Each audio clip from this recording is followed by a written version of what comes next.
Birla fertility and IVF Indore में आयोजित कार्यक्रम के दौरान विशेषज्ञ डॉक्टर आस्था जैन ने कहा कि आईवीएफ को लेकर समाज में कई तरह की भ्रांतियां फैली हुई है। बहुत से लोग अब भी इसे अंतिम विकल्प मानते हैं या ये सोचते हैं कि इसे जन्म लेने वाले बच्चे अस्वस्थ होते हैं। उन्होंने स्पष्ट किया कि ये सब कुछ गलत धारणाएं हैं और आईवीएफ आज विज्ञान के द्वारा प्रमाणित एक सुरक्षित और प्रभावी प्रक्रिया है। डॉक्टर जैन ने कहा कि आईवीएफ की सफलता दर महिला की उम्र और जीवन शैली पर निर्भर करती है। एम्ब्रियो को लिक्विड नाइट्रोजन में सुरक्षित रखा जाता है और 10 साल तक उपयोग में लाया जा सकता है। पहली कोशिश में सफलता 60 से 70% तक रहती है और 2 से 3 प्रयासों में ये 90% तक पहुंच सकती है। उन्होंने ये भी कहा कि इंदौर और आसपास के इलाकों में देर से मातृत्व, पीसीओएस, एंड्रोमेट्रियोसिस और लो ओवेरियन रिजर्व जैसी समस्याओं के कारण बांझपन के मामले बढ़े हैं। वहीं पुरुषों में धूम्रपान और तनाव प्रमुख कारक है। Birla fertility and IVF Indore में अत्याधुनिक तकनीक और विश्व स्तरीय लैब सुविधाओं के साथ साथ व्यक्तिगत उपचार योजनाएं, परामर्श और मनोवैज्ञानिक सहयोग भी उपलब्ध कराता है।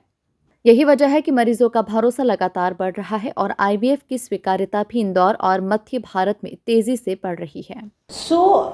जो इनफर्टिलिटी होती है, पहले हम बात करेंगे कि इनफर्टिलिटी क्या होती है, किसको बोलते हैं, किस कपल को हम बोलेंगे कि ये इनफर्टाइल है।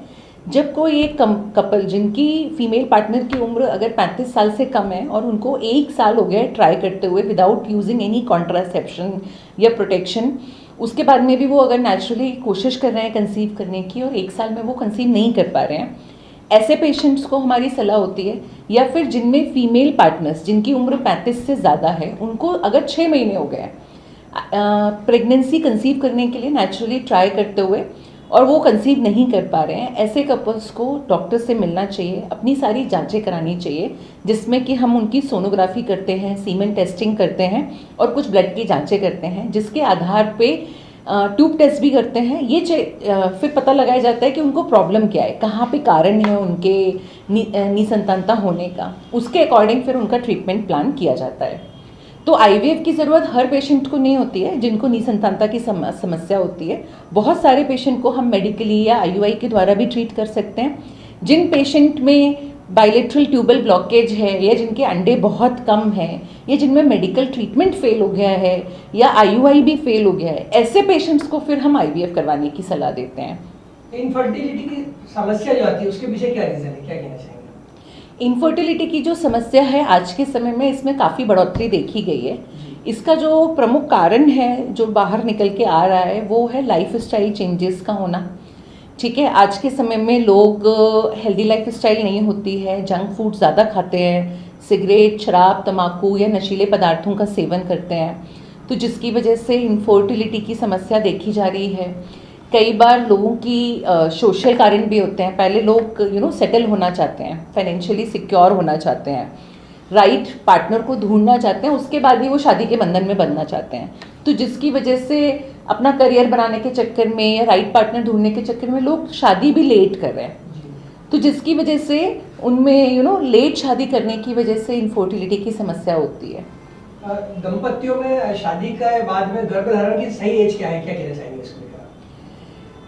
एक्चुअली जो अच्छी प्रेगनेंसी, हेल्दी प्रेगनेंसी करने के लिए जो एक अच्छी एज मानी गई है, वो ऐसा बोला जाता है कि अगर आप 30 से पहले या 35 की उम्र के पहले अगर आप ट्राई करके कंसीव कर लेते हैं तो वो ज़्यादा बेस्ट होता है, बजाय कि अगर आप 30 के बाद में अगर या मिड 30s में जाके ट्राई कर रहे हैं, उसके कंपैरिजन में अर्ली एज में अगर आप करते हैं तो ज़्यादा अच्छे चांसेस होते हैं आपके।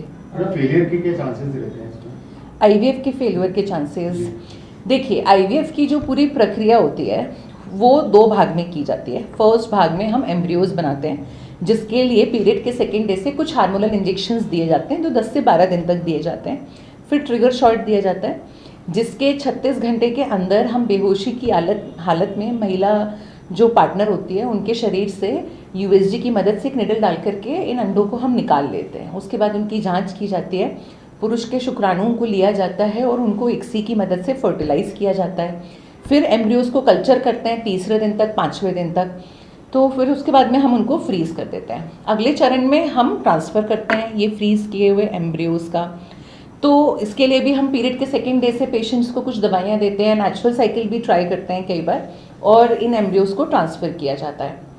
तो जो आईवीएफ की सक्सेस होती है वो कई सारे फैक्टर्स पे डिपेंड करती है। सबसे पहला जो फैक्टर होता है यानी जो होता है वो होता है कि आपका क्लिनिशियन कितना नॉलेजेबल है, कितना एक्सपीरियंस है जो डॉक्टर आपको ट्रीट कर रहा है। क्योंकि पहले तो समस्या को समझना और पेशेंट को इंडिविजुअलाइज ट्रीटमेंट देना, उसकी समस्या के अकॉर्डिंग, उसकी बॉडी के अकॉर्डिंग उसको ट्रीटमेंट देना, ये बहुत इंपॉर्टेंट होता है।